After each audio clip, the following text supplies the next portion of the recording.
ধর্মের নামে রাজনীতি নাকি রাজনীতির নামে ধর্ম ব্যবসা?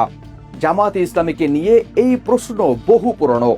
এবার সেই বিতর্কের আগুনে ঘি ঢাললেন অনুসন্ধানী সাংবাদিক, লেখক ও গবেষক এবং দৈনিক যুগান্তর ও সমকালের সাবেক বিভাগীয় সম্পাদক শাকের হোসাইন শিবলি। তার লেখা প্রত্যক্ষ রাজসাক্ষীর বয়ানে জামাত শিবির মওদুদিবাদের মুখোশ উন্মোচন বইটিতে দলটির বিরুদ্ধে এমন কিছু দালিলিক অভিযোগ আনা হয়েছে যা রীতিমতো রাজনৈতিক চার্জশিটের মতো।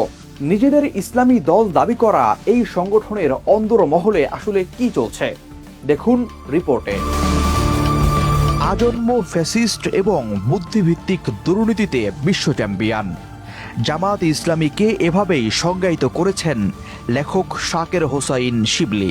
বইটিতে দাবি করা হয়েছে জামাত আসলে ইসলামের লেবাসধারী একটি রাজনৈতিক প্রকল্প বা পলিটিক্যাল প্রজেক্ট। লেখক তথ্য প্রমাণ দিয়ে দেখিয়েছেন দলটির প্রতিষ্ঠাতা মরহুম আবুল আলা মওদুদি কোনো প্রাতিষ্ঠানিক আলেম ছিলেন না।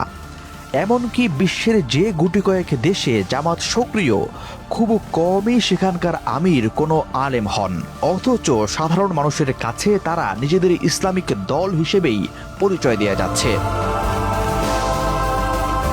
বইয়ের পাতায় পাতায় উঠে এসেছে গুপ্ত জামাত ও সুপ্ত জামাতের চাঞ্চল্যকর তথ্য। লেখক একে স্পষ্ট ভাষায় মোনাফিকি বলে আখ্যায়িত করেছেন। তার গবেষণায় উঠে এসেছে ৭১-এর সেই ঘৃণিত ঘাতক ও পরাজিত শক্তি কিভাবে খোলস পাল্টে সমাজ ও রাজনীতিতে পুনর্বাসিত হওয়ার চেষ্টা করছে। লেখক প্রশ্ন তুলেছেন, যারা ৭১-এ দেশের সাথে বিশ্বাসঘাতকতা করেছে তারা কি ধর্মের সাথেও ছলনা করছে না? বইটিতে বলা হয়েছে, সাধারণ ধর্মপ্রাণ মানুষ যদি এখনই সচেতন না হন এবং তাদের এই মওদুদিবাদের মুখোশ চিনতে না পারেন, তবে মূল্যবান ভোট ও সমর্থন দুটি বিফলে যাবে। বইটির অভিযোগগুলো যে নিছক রাজনৈতিক বুলি নয় তার প্রমাণ মিলবে এর দালিলিক নথিতে।